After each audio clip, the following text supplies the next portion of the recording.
Iraqi forces have launched an offensive to recapture Rawa, the last town controlled by so-called Islamic State.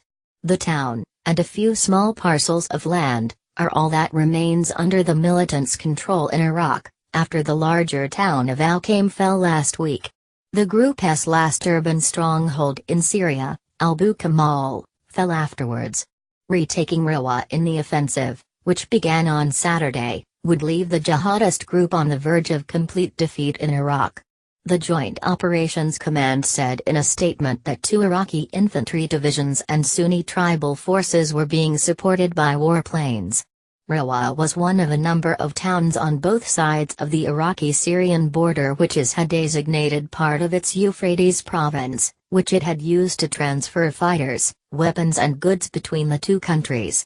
The cross-border province was also a symbol of the jihadists' intention to eradicate all of the region's frontiers and lay to rest the 1916 Sykes-Picot Agreement, an emblem of the colonial division of the area resented by many Arabs and Kurds. Abu Kamal and Al-Qaim also formed part of this self-styled province. IS has now been driven out of about 95% of the land the group once held in Iraq, and more than 4.4 million Iraqis have been freed from its rule, according to the US-led coalition.